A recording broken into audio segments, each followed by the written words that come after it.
Hello, welcome to Skipping the Queue. Today we're covering episodes 13 and 14 of Ultraman Blazar. My name is Red. I'm joined by Mel. Hello. And I'm joined by Razan. I've dug too deep. Oh no. You've dug too... I'm not getting the joke. Sometimes you look at files you shouldn't. Oh, yes. Sometimes you look at files. Yes, this happens. I didn't Google that, officer. I would never look at a website named after a cat. Certainly not for Ultraman episodes. No. To be honest, I don't get them from there. Of course you don't. No. Especially not Blazar. Blazar you just watch on YouTube for free. By the way, you can watch this show for free on YouTube. That's wild. It's still kind of wild. This week, last week there was a recap episode, and we were already covering 4 episodes of Ultra 7. So we did not cover the recap in full because it would have just been us, popping on the mics for 5 minutes and being like, yeah, told some stories, and there was some character bits. We got some lore, but that's as relevant for this week, but yeah. Yeah, and then this week we got a full new episode, start of the second cour, and yeah, we're getting some overarching plot is what's happening here. Yeah, as people on the internet are developing game theories about the nature of the aliens and where they come from. Yeah. I asked my amateur astronomer friend, because I have one of those. Oh. He's a good source. Yeah. So, the recap, just to quickly cover that, is, I've forgotten her name. What's the character's name? Henri. That's the one. Henri, compiling, the logs, the archives of all the operations so far, and having conversations with other members of the team in relation to those operations, and also just chatting sometimes. Emmy does not want to talk about the job. She wants to know about Henri, and at the end of it, she wakes up from having been asleep at the desk and found that she has deleted everything she's written by accident. Rip Henri. Rip. This is why you use a Google Docs instead of Word for this. Yeah. So, I low-key feel like government military wouldn't want to use Google Docs. What do you mean? Well, you just put it in the cloud. That's safe. Yeah. Until the cloud turns out to be a kaiju. Oh my god! You can't segue that. But that. Fuck, can't segue yet. But yeah, any notable bits from this episode that we wanted to pick out? I like a few of them. So the actual lore stuff we'll get into when we talk about next episode anyway. So we're just that. So more just the character bits. One, I do think it's quote unquote interesting that Emmy's way of trying to get to know Henri is doing girl talk and also being like, oh, I know it's midnight, but your lipstick's faded. Which feels like weird gender stuff. Yeah, we get it. We're getting some mild gender. Yeah, one of the few notes I had was the extended segment where they're talking about crushes, and I was like, just laughing in the face of the Bechdel test to this scene. Yeah, and admittedly, we get some of Emmy's backstory a bit, which comes into play in episode 14. But yeah, it does feel like a man wrote this. Yeah. It is. What I also like one Yasunobu asking Emmy, so are the rumors that my amateur astronomer friend says is true, that the aliens are for one source? That's really good.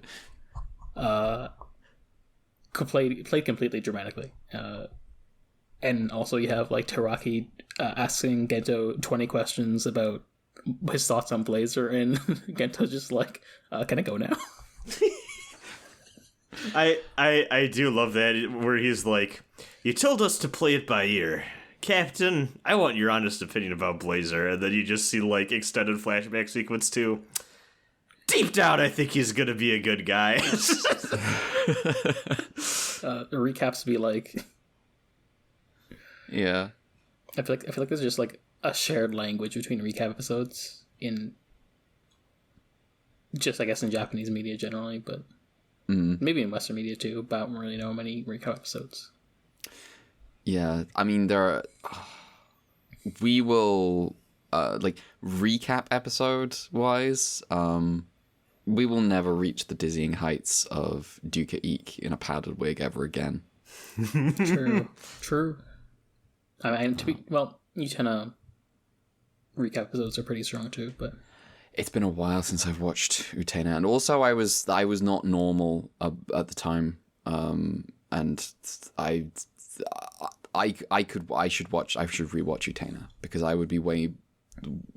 would like it way more than I did at the time. I should finish it. I know that for damn sure. I need to finish my rewatch I'm doing with my friend. Oh well, that'll happen eventually. Speaking of which, the title card for the recap episode does have some strong Utena Shadow Girls energy, which is fun. Yes, it does actually. I hadn't. Yeah, the title card being this very very shoujo-y. It was very funny. I was a fan. The episode after the second episode we're talking about today features some backstory on Emmy. Or at least, develops on some backstory on Emmy. Her dad died in an accident a few years ago. Coincidentally, the same amount of years ago that Gento had his accident. Whoa. Yeah. No, he's not her dad. He's not her dad. That'd be weird. But Blazar is, no. Blazar is my dad. Oh no! When your boss becomes one with with your dad. Oh damn! So that scene where it's like, that scene where he's like, "You were trying to save me, just like I was trying to save you." They're gonna bookend that with the series with, "You're also a dad." Yes. Does that make Gento a granddad? Oh, I guess. Ooh. It makes him. Hang on. It makes Blazar a granddad to... No, it makes Gento a... Oh, no, this is getting complicated. This is too complicated for Sunday morning. I mean, Monday afternoon. It's Sunday afternoon. It's not over 24 hours. No, but I mean... I see. When the episode... When our episode comes out. Because we're entering into your ears in real time, listener. Don't you worry. These aren't recorded in advance. This is live. I was like, I'm not that far ahead of you in time zones. I don't go around the Earth. The fucking UK is 2 weeks ahead any given day. Oh man, God, we could have warned about America about all sorts of things. All right. But yes, her dad, Emmy's dad, died in an accident. It's the exact same incident where Gento first met Blazar, and she... Yeah, it's like a research.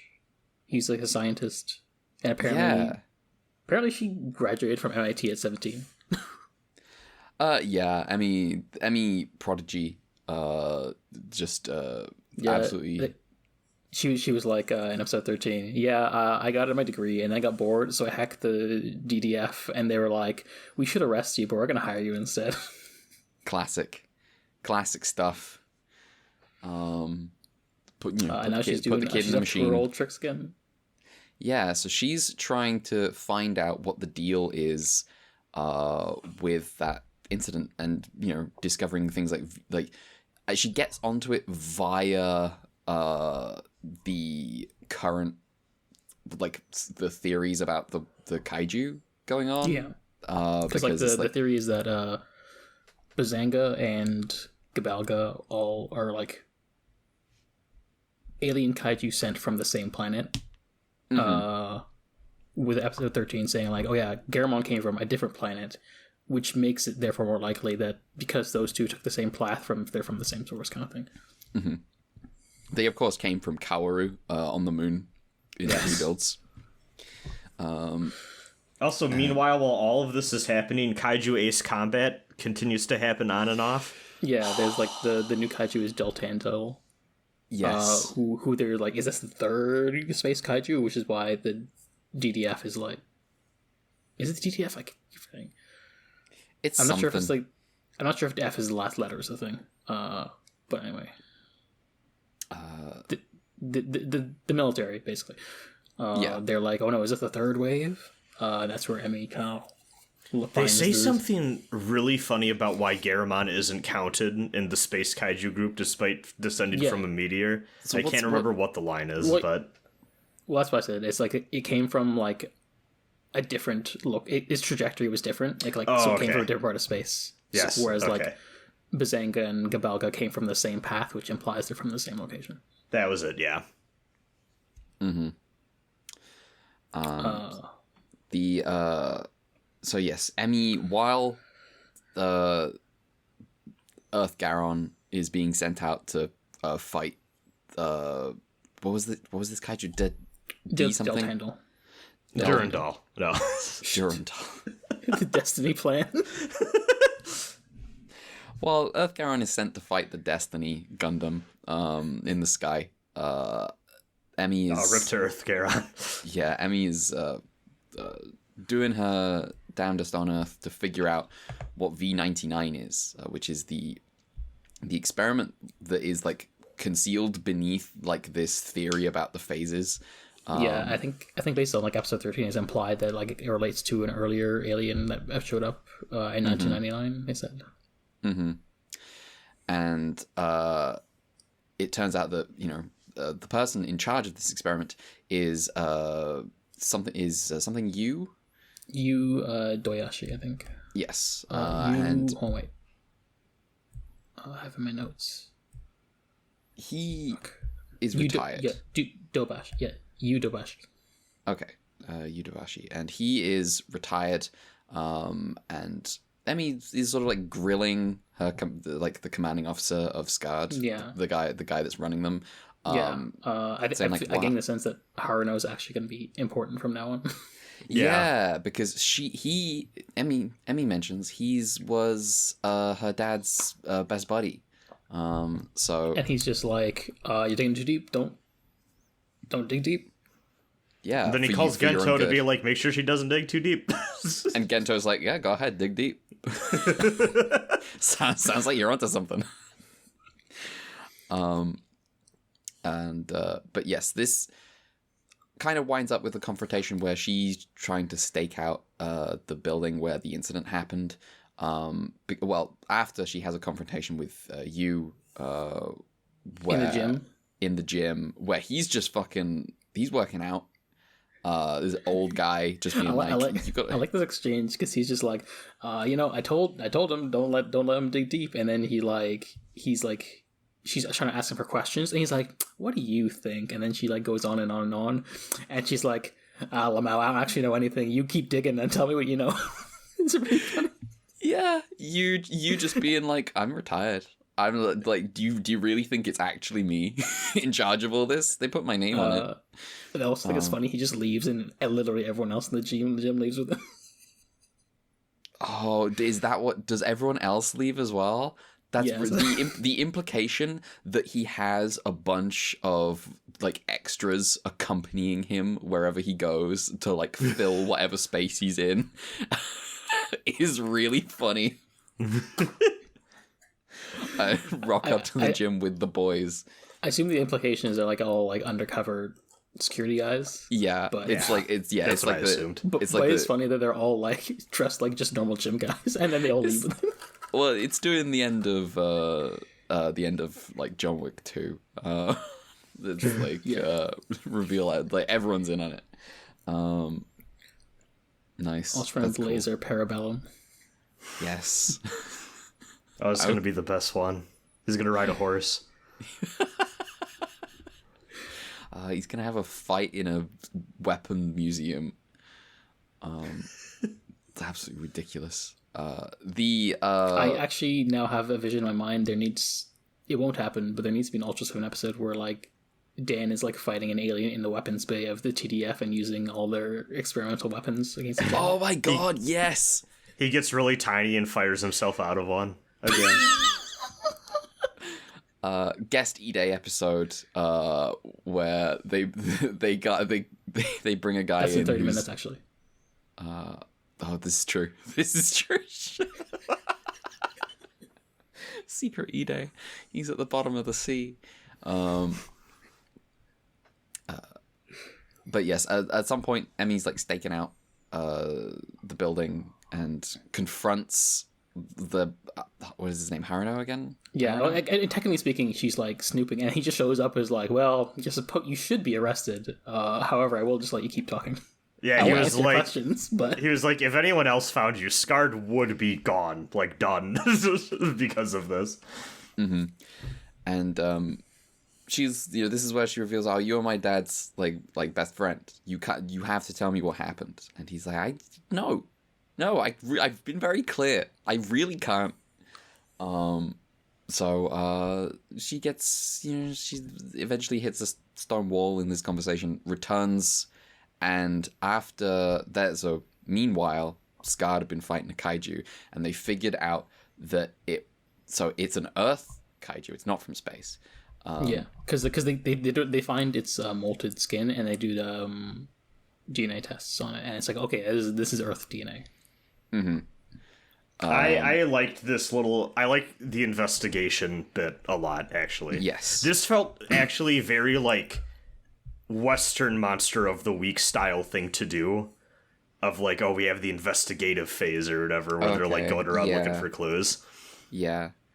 Because the stakes are the commander's very, very disappointed in Scarred and is like, I know that it's difficult. I know that Earth-Garon is not, like, up to scratch to chase this thing down in the air. Earth-Garon is not Valkyrie. It can't go into Gerwalk mode, etc. Yeah. But it is specifically your job to handle that. So please do. And their method of handling it is trying to figure out, well, how do we pin down where it's going to appear next and how it gets around and stuff. And so they have this theory that it leaves atmosphere to go around the Earth, and they figure out that it quote unquote nests in cumulonimbus clouds. And what it does is it leaves atmosphere and then returns into the atmosphere among cumulonimbus clouds. And so when those are forming, that's, go there and you'll find this kaiju. Yeah. It's a good thing that the only cumulonimbus cloud on the planet at that specific moment was in Japan. Yes. Oh, damn. Because what that's a how coincidence. weather works. Well, Earth has to share the cumulonimbus. We all know this. Yeah. Then, the clouds form. Yeah. They launch Earth-Garon. They have, like, a plan. There's an incredible moment where Yasunobu says, "Oh yeah, I'll control the weapons from Mopi." Yes. And the captain tells him, goes, "Mopi?" And Yasunobu screams like he's so embarrassed. His biggest secret has just been discovered. Yeah. Because when you have a mobile outpost called MOP, you're like, yeah, Mopi. Yeah, and the secret of naming all his machines is just out. And he's just, like, dying the entire scene, even when everyone's, like, goes along with it. Oh, there's an incredible bit, too, where I think, in the last episode, Henri's having trouble with the word processor, and then, Yasunobu, like, helps her out, and she's like, you, like, just fundamentally understand everything about machines. And I was like, yes, new type Yasunobu. Yeah. Do not let him pilot the robot. I actually would be scared if Yasunobu got in the Gundam. He'd do it enthusiastically. He was so into destroying that tiny baby kaiju. He would call it Gunboy. This is my freedom fighter, Gunboy. He's like, yeah, I won't question who I'm firing against. I gotta do what the Federation says. If they named the Seed movie Seed Freedom, open brackets, fighter Gunboy, close brackets, I think it could be the best movie ever made. But unfortunately, they will not do that. They're cowards. Oh, while we're on lighthearted subject, it cannot be stressed enough that this episode, literally second one, opens with Henri playing with the quote-unquote like combat simulator toys, and she's going like pew pew bang bang. Yeah, there's other good moments like when they like about to go launch and follow the kaiju after they find the skin. Like they're like, okay, Yasunobu's the good shot, but Henri's the better like flying pilot. So they keep Gento and Yasunobu in Mopi, and meanwhile Teraki and Henri are in Garon. And then like during the combat scene, she like, because she's not as good a shot as Yasunobu, she's like, they're spraying bullets but not landing hits. And Gento's like, okay, well, the main goal is like, don't worry about not hitting it. Don't worry about like having a lack of aim. You'll just like, just as long as you keep the tunnel in the air, it's fine. And Henry's just like, it just sounds like you implied I don't have good aim. And Gento's like, I just mean the instruments. Yes, and that's what I mean. Yeah, good bits this episode. There's also a moment like there's a couple other good bits like this. I think right after that, Gento's like, the signal's bad, and he leaves the truck, and Blazar shows up, and I can't tell if that's like just a coincidence or like Gento was finding an excuse because like he and I read it as an excuse to leave. I felt like maybe it was like Blazar and Gento are like more communicative now, and so he's like, okay, I gotta leave, so Blazar has a chance to pop up. He goes Blazar mode. He launches into the air. Earthgaron does a decent job. It does its job. Does the job this time. Yeah. And then Blazar finishes off the kaiju with his cool rainbow. Oh, well, no, he uses the rainbow thing for a bit, and then he uses the sword. Because, of course, he uses the sword. He has the sword now. He has the sword. Yeah. The guy who used the sword is new. Yeah. Yeah. It's also, it's cool. It's cool to have a sword. Yeah. And it's like after this point that like Emmy talks to him about like his role in the lab, and he was just like, yeah, I guarded the guy, but went in to get like the people. I shouldn't save everyone, and it sucks, but Yeah, there's like there's the realization that her dad was there and that he didn't save her dad, but like her like meanwhile on her end it's like just appreciation for, well, you tried to save my dad. That's okay. Yeah, and like to be fair, she didn't know her dad was there, and that's why he went missing until like early this episode. So yes, yeah, she's asked for permission to keep digging. Everyone keeps telling her not to, and Gento's like, well, I mean, yes, go for it. This definitely sounds like the main plot of the show. Oh yeah, Emmy looking up to be like the secondary protagonist, which is fun. Yeah, good to have more Emmy. She has been like, just by not like being like in the robot all the time. She has most of the time. Even I don't think she's actually been in. I don't think she's involved in it. Which means she's always kind of taken second place to the rest of the show so far. But she is getting involved. Hopefully in a big way. That's cool. Yeah. The next episode preview. Yeah. So, if you haven't watched Ultraman, I don't blame you, to be honest. But there is, and I believe it's a Jisoji episode, right? Yeah, it is a Jisoji episode. Is it on the skip list? Because I know we skipped it. We did not do every Jisoji episode. But that's a very good question. Is it? I do not recall. Let me check. I feel like it might not be, actually, just because there are other Jisoji episodes. Yeah. But it might be. I don't know why we did this. I don't know why the fuck we did this. Because we're geniuses, Red. Because we're geniuses. Yeah, please watch the Geronimo episode we hate. Let me see. Skip. Blah blah blah. Oh, one of our shows is now called Skipping the Queue. Okay, so I can't just search skip. Aha. The way we've self-sabotaged. I found it. So what's the episode called? It's called Terrifying Cosmic Rays. Oh, it's in. Oh, good. It's in. There we go. That's good. We're so wise. It's a. Yeah, it's the an skip list was a great idea. There's an episode with a weird drawing comes to life. We saw the episode preview for next week. There's a weird drawing that comes to life. Let's fucking go. Yeah. Blazar, bringing back bangers specifically for us. It keeps happening. Yeah, even if one of them was retroactive. But yeah. Oh, yeah. I am looking forward to going through the rest of this franchise and being like, oh, that was a Blazar guy. I just didn't know it yet. I'm sure we've gotten one or two. Who knows? We will see. Yeah. The Ultra Q one's still the biggest part. Yes.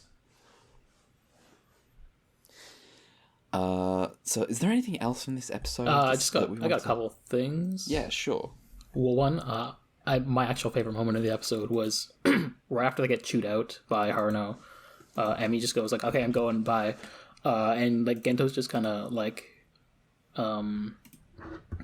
Gento's kind of just like staring at her, just wondering what she's up to, and you just hear in the background Henri going like, "Oh, by the way, there's one more of Teraki's like baked potatoes. Anyone want it?" And Gento just says without missing a beat, "I'm dips. I'm all got it." It's so good. It's good. It's so good. Yeah. I like Emmy's "I'm breaking into this government facility" fit. It's good. I liked the government facility. It's basically just her sat down in like a sub room. Yeah. I also have, well, one, I've called a timer, but also I have like some notes from an interview that the director did, which I can skim through. Okay. They seem very talkative about this series. Yeah. Which is cool. Give us the color timer. Okay. 2 minutes, 27 seconds. Nice. It was really short. About average. The Kaiju fight was like the secondary part of the episode. Mm-hmm. As for the interview, apparently the offer to do Blazar was in 2021, in the middle of Trigger airing. We had 2 years in a row of like throwbacks to 90 seasons, and they were considering doing that again this year as like just complete out the quote-unquote trilogy, but then they did Blazar instead. Mm-hmm. For very selfish reasons, I appreciate that decision. I mean, I appreciate it too, also for various reasons. Because I feel like Mel, you probably would not have been okay with us watching this. No.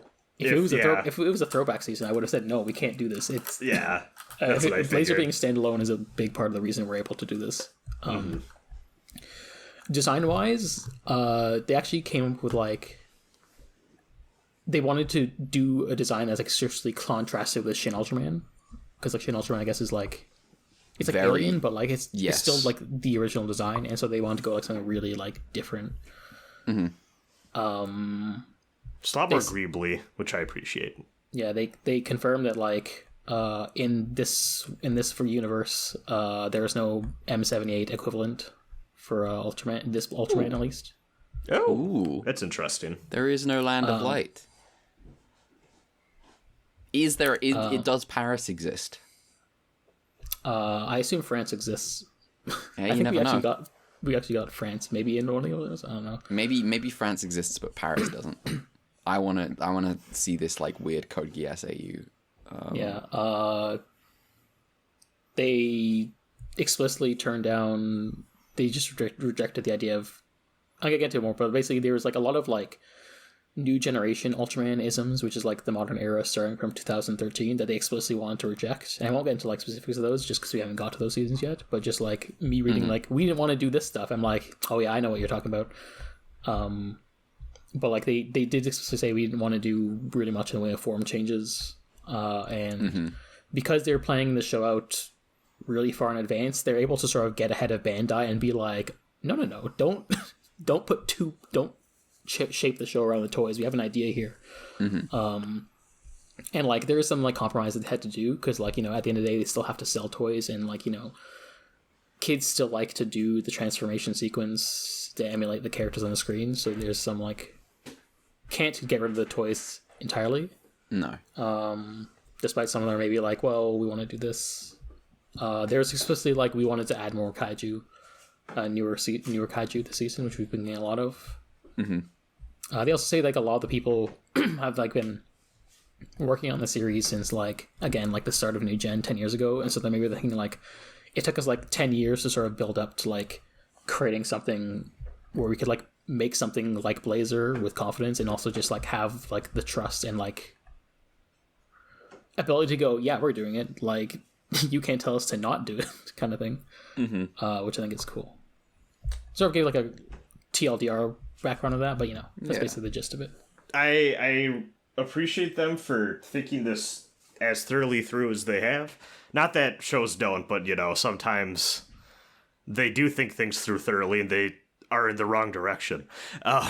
But I have a friend who actually hopped on Blazar recently, and he I told him not to tell me too much, obviously, because, you know, he knows I'm doing this podcast, but he said one of the things that, like he seems a little bit, like, cooler on it than we are, but he's just like, yeah, I'm having fun with it, and the one big thing for him was he was like, it's really refreshing just to have, like, an older dude as the hero for one of these. He really appreciated that, so. Yeah. It was cool hearing his perspective on things. And I mean, like, most Ultraman protagonists aren't, like, kids, because, like, they're usually in a squad, obviously, but, like, Gento is obviously, like, they highlight him as being older and, like, married with kids as, like, a point of contrasting him with, like, previous protagonists. Yeah. He's a bit more settled. Yeah. I also just realized, like, this episode, like, we've talked about how, like, Blazar is still a mystery, but in a lot of ways Gento is also a mystery, which I think is interesting. Yeah, we learned more depths to his past than I think we even could have seen from, like, his history. Like, we're getting drip fed his past, and also we didn't actually see his wife and kids until, like, 10 episodes in, which is funny. But, yeah. That was funny. The other Blazar thing that I want to mention is I saw the clip from the live event or whatever. Was it at Comic-Con or something? I don't know. There was some kind of convention. There's New York Comic-Con was like last week or this weekend or whatever. I saw the clip of live Blazar fighting a bunch of kaiju, which was incredibly cool. Like, it was just, like, timed up with sound effects, and there was I saw one of the kaiju, like, the kaiju all, like, gang up on him and gather around him while he's kind of crouched on the floor, and I see one of them, as they run on to, like, gather around him, carry, like, this white bar, and then pass it to Blazar, and he turns it on, and it's supposed to be the blade, the spear. And he's, like, climbing up onto them, and this, you know, and then, like, stabbing one of them through it. And it's like, I was just like, man, this is cool. This is fucking cool. We've come a long way from Birth of Ultraman. Yeah, we have. Although I do think we should add fake AG2 Baraya back in. I realize it would be disrespectful to the dead, Monster but Wrangler. they should do it. I kind of want to get, like, a compendium of all those stage show stuff, just for, like, completion's sake, but that sounds like a headache, which I'm worried about later. It sounds like, I mean, they advertise the shit out of the ones on, like, the Blazar ads or whatever, like, yeah, it's probably a lot of them. Yeah, there's a lot. I that's why I've looked it up. There's, like, a lot of them, and they have, like, DVD releases on and stuff, and it's, like, kind of crazy. At least they do, like, as someone who grew up kind of in the middle of the fucking nowhere in the woods in the Midwest, like, I feel like part of the reason I never really got into stage or theatrical stuff is because it's like, well, I can't really see it in person without driving out a ways, and it's not like most of the time they released, like, home video you know what I mean? It just felt very inaccessible. I do think it's cool that Japan tends to do that more with these sorts of productions. Yeah.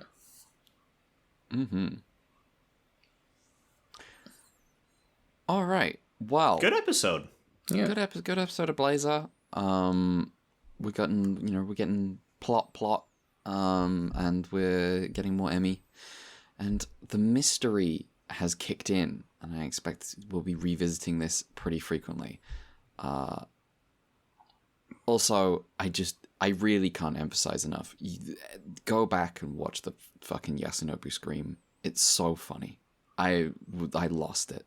It was amazing. It's how fast he does it too. I think is what kills me. It's instantaneous. I can direct it from Moppy. I just like how he's just keeps the same expression of the entire scene. Like he's just so good. He's not okay. Fucking mortified. Yeah. It always sucks when dad finds your shit. All right. We're out. I think that's an episode. Plugs. That's pretty good.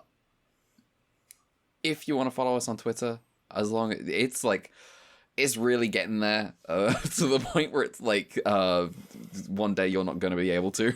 But for now, if you want to follow us on Twitter, it is @ultra_Q. That is @ultra_QUEUE.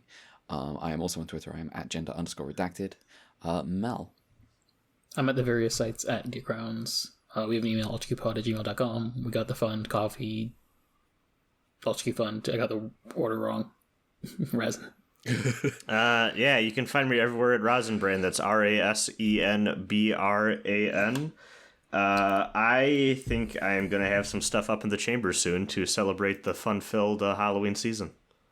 Very nice. Very nice. All right. Join us next week for more Ultraman Blazar. That drawing kaiju back, I'm so stoked. It's going to be so good. Gaviton returns. Fantastic. All right. See you there. Bye-bye. Bye. Goodbye.